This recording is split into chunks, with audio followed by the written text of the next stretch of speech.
is Naomi. Welcome to my channel.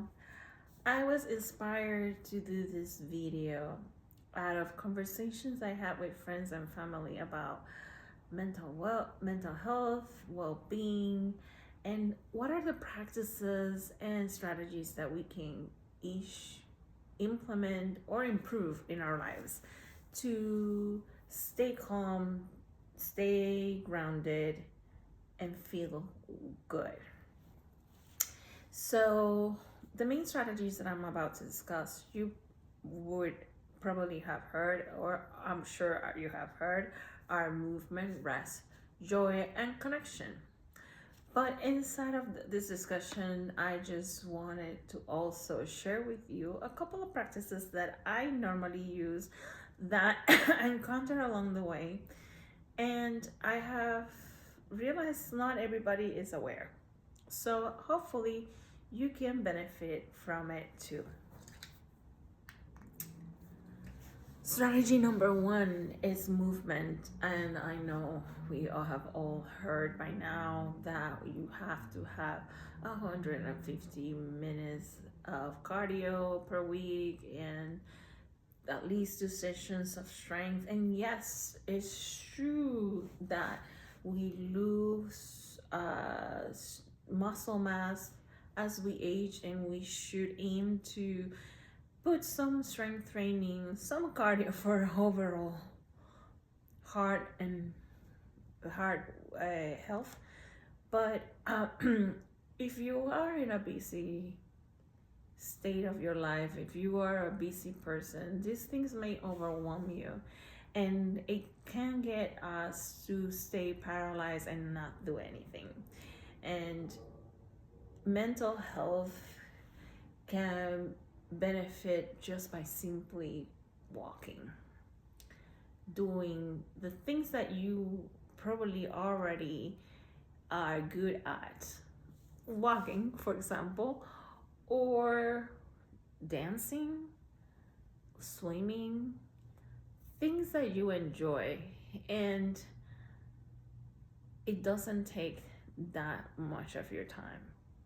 I mean, let's just be realistic. Going to swim, if you live in a place where there's no pool inside or it's really cold right now, that is not necessarily a strategy that you should be using. But walking outside, taking the fresh air is always good. If you are very athletic and feel like running is your thing, go ahead, do it. Whatever brings some overall feeling of wellness is good.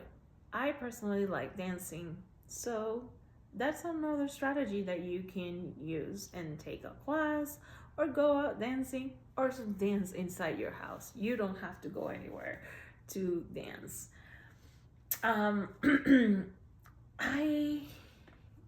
feel that over the years, I have come across some experts that have helped me reframe my mindset of exercise, of not seeing just exercise as a way to attain a certain figure, but also as a way of helping my own brain and my own mental health. And two people that I can recommend you if you're interested in knowing the effects of exercise in your brain, I would recommend Dr. Wendy Suzuki. I'm gonna put her link down below. I don't know that she has a YouTube channel, but I do know she has an Instagram. And Dr. Tracy Marks, she does have a YouTube channel, so I'm gonna link it down below. And she has some interesting videos about the importance of exercise in your brain, and even the benefits of exercise and ADHD, which I found that to be very, very interesting and new to me, because I'm not an expert. So I always like to listen to the experts and see what they have to say. So I'm gonna share that with you in the links down below. The second strategy is sleep meditation, and breath work. Why am I putting all these three together is simply because they have some interconnection. We all know that we need to sleep 6 to 8 hours, the recommended time. Although there's some research saying that we women need more, which I'm not surprised. But in our lives, sometimes can get so hectic and busy that we don't get the time to sleep all those hours. And also, even when we do make the time to sleep, our brains don't shut down the way it should shut down, and we're still wide awake in the middle of the night. And one of the practices that I have been able to implement in the past few years is Yoga Nidra. Yoga Nidra is a type of guided meditation that can be a great help for you to reach deep levels of rest and sleep. And even if you don't reach deep levels of sleep, it does help you to feel more rested the next day. And I wanted to bring that up because in my conversation with friends, I realized they don't know about it.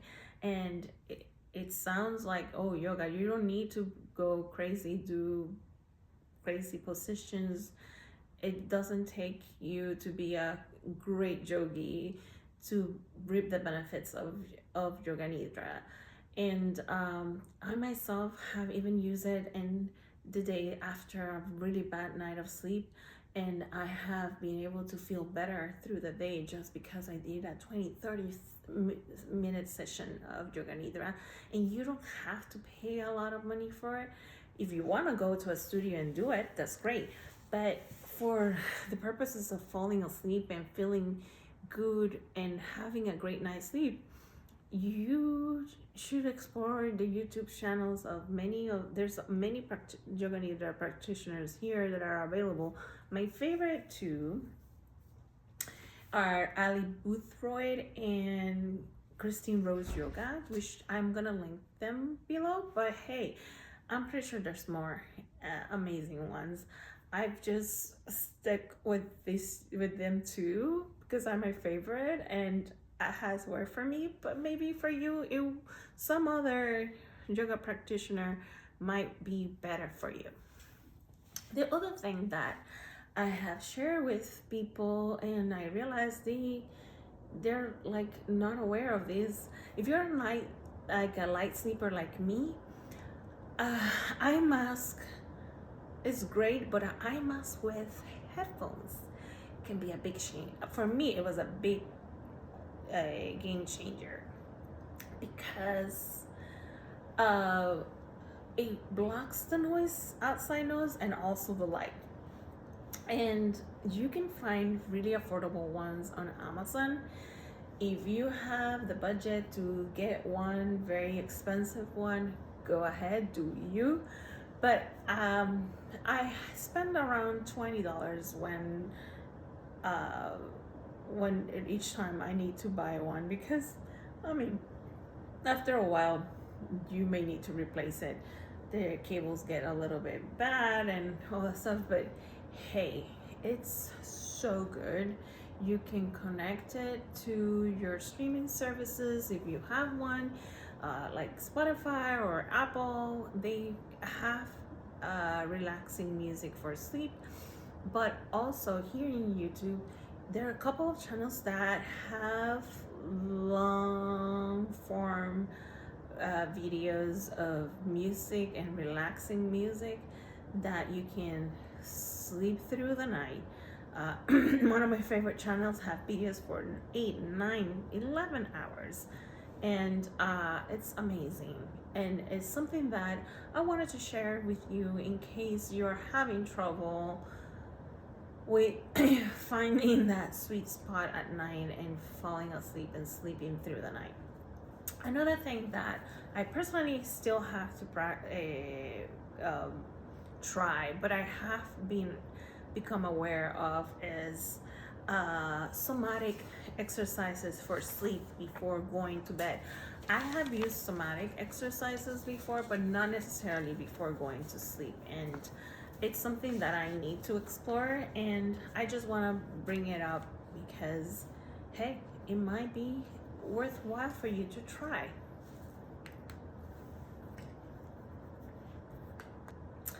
So the next strategy is finding, seeking, and initiating joy.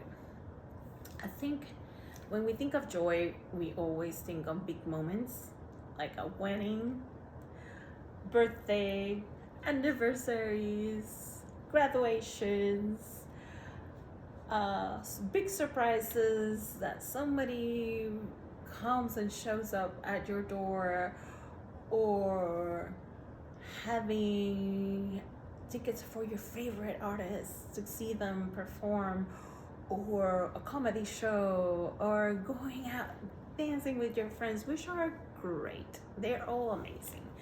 But we can find joy in everyday life, in every moment. And it's more of a mindset switching and making an effort to try to find joy in even in the smallest things, and gratitude plays a big role in that. And we need to, I personally have to still work at it. It's easy to go get yourself let down by things that happen, this little stuff that happened during the day, or big stuff that are happening around us. But I feel like it is so important to fight back by looking and focusing on the things that we do have, the things that we really have, and enjoy them. Enjoy the nice things surrounding us. For example, I have a trail next to me, and sometimes I just mindlessly walk through there. And there are other times where I'm really enjoy the view, enjoy the trees, enjoy the noise of the birds, or see a deer crossing. And when I do this type of walk where I'm more aware and more connected to what is around me, I definitely feel a lot better than when I'm walking mindlessly. And it is a practice that we need to be working on, some of us more than others.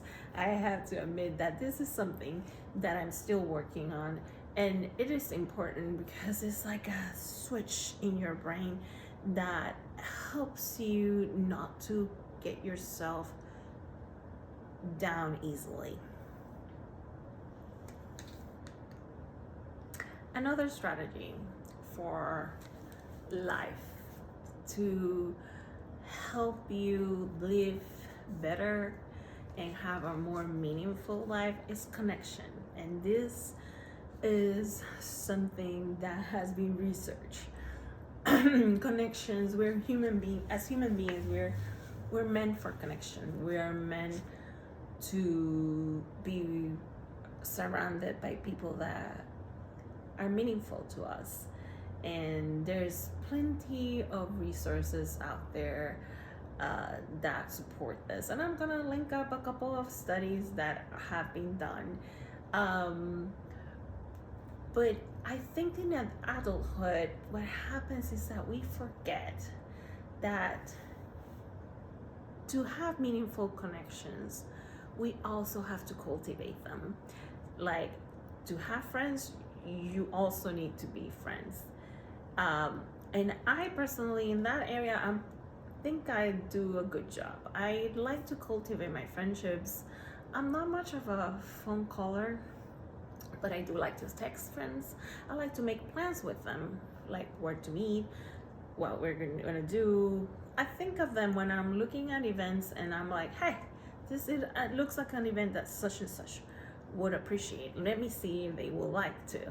And even just the fact that you thought of them, even if they cannot do it, but the fact that you thought of it, like, it helps cultivate that friendship, and it makes them feel like, hey, this person really cared for me. This person is worth keeping around because it's thinking about me. So I have to say, and I reiterate this, it may sound silly, but it really is important, because along my life, I have had great friendships, but also there's always that person that feels entitled to your friendship even though they're not doing the work. Friendships are two-way street, and we need to cultivate them. And I know there's some introverts that don't need that much connection, but they do still need friends, and they still need the connection. I myself have a lot of introverted in my life, and I give them the space. I am not pushing them to go out, but just a little message here and there, letting them know I'm thinking of them. And maybe that is the time that they're gonna be like, hey, do you want to meet up for drinks or dinner, or let's watch a movie, or why don't you come over to my place? It's important. And if you are an introverted or a person who has moved to a new city and is struggling to make new friends, I feel like the best strategy here is to join some club, go to a dance class if you're into it, some sports clubs, some book clubs, or hey, volunteer. Volunteering can be great for everybody, both introverts and extroverts. I think it's a good way of connecting people. Maybe you create some great friendships there, but you're not forced either if you don't want to. So, and I think that the fact that you're involved in charity work, it always brings some type of purpose on your life, and it gives you another sense of purpose. I think it's always worth exploring that avenue, whether you're introverted or no introverted, if you're new to your city or you've been there forever. I think that is a strategy that you should consider. I have done it, but in the area that I live, there's a lot of type A's. So sometimes you have to put yourself on a waiting list to be able to do some volunteering. But I have done it, and I have to say it definitely boosts my spirit. It definitely boosts my sense of self and purpose. So that's another practice and strategy that you should consider, and you're still working on connecting with other human beings. With that being said, I also don't want to ignore the fact that life can be hard, and we all go through moments of sadness, and we all go through moments where we need to be by ourselves, and where we don't necessarily feel like moving, where we don't necessarily need to be around a lot of people. So I wanna also make the disclaimer that it's always okay to honor your need for a long time for being by yourself, to curl up in a little bowl and watch a movie, or not, listen to some music, or not, read a book, or not. It is important to honor our emotions and our feelings as well, to be honest and be present with them, and not use any strategy as a way of escapism to our feelings, because that also happens. Also, I wanted to make the disclaimer that none of these practices are a way of stopping yourself from seeking help if you need to.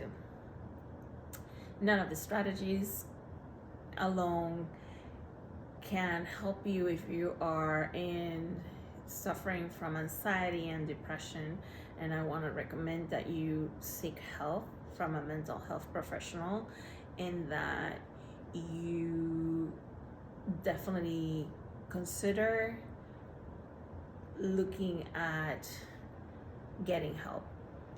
I am 100% for it, and never shame anyone if they need to take medication or they need to seek help.